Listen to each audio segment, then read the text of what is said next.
Hi, my name is Evonne Archer, and today I will discuss the live event with Toni Braxton at the Hollywood Bowl in downtown Los Angeles, California.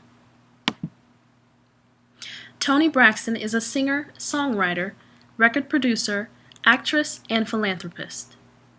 She's known for her musical hits in the 90s, entitled You're Making Me High, Unbreak My Heart, How Could an Angel Break My Heart, You Mean the World to Me, and Another Sad Love Song. Her most successful record of her entire career was Unbreak My Heart. Both of her beginning albums, Toni Braxton and Secrets, went 8 times platinum, selling over 25 million copies together.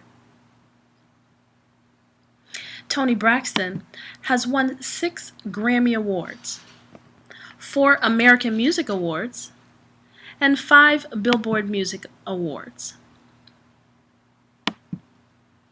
Altogether, she sold over 60 million records worldwide.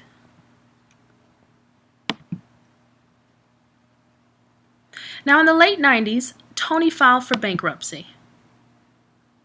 Even after having successful albums and singles, in October of 2010, she filed yet again for bankruptcy for having reports of up to $50 million in debt. But since then, things seem to be on the up and up for Toni. She's ready to show she's not stopping yet. With the huge success of her reality series, Braxton's Family Values, all of the Braxtons have certainly benefited from the press. And Toni is ready to be back on top. Now she wants to do a one-night-only live DVD recording of her back in action. She wants to perform her hits from the 90s all the way to today. The Hollywood Bowl seems like just the place to host the event. With the seating of 18,000, it's not too big of a venue nor too small. It seems like the perfect amphitheater style with it being outdoors. Toni's schedule, the day of the show, begins when her flight arrives from Atlanta at 11 o'clock a.m. We will pick her up from the airport and escort her to check in at the hotel near the venue. At 1 o'clock, the band gets together for sound check. And by 2:30, an elaborate spread is available for eating a good meal before showtime. Of course, the menu is light, as requested by Toni, so that she doesn't feel sluggish during showtime. Meet and greet is at 4 p.m., followed by hair and makeup, and the one last sound check is thereafter. By 8 o'clock, it's showtime.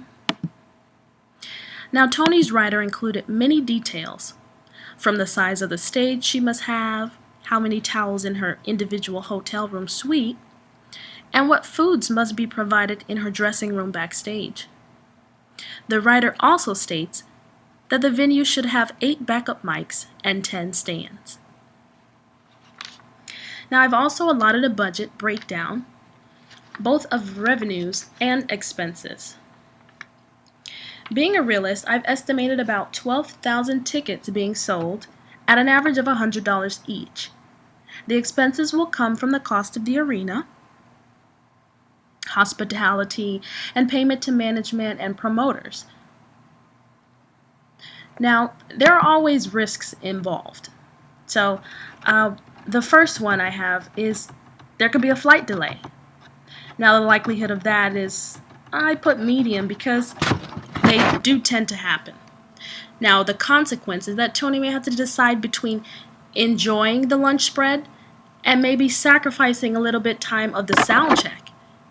Now, that would highly impact the event. Another risk is failure of equipment during sound check. The likelihood is low. There are backup equipments available as lighting malfunctions. Another risk would be if we don't reach our target goal in ticket sales. As a result of that, the event profit will decrease and may not be enough for the venue or the artist or the manager or the promoter to even benefit from it.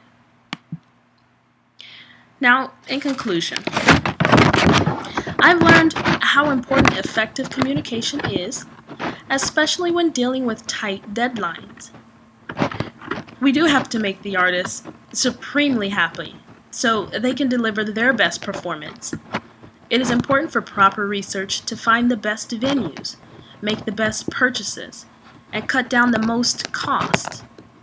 It is always important to have more than just a backup plan, but also have a backup to the backup plan, just in case the backup plan fails. And lastly, establishing a long-term contact with every artist that you work with and manager. It's what makes networking a benefit within any industry.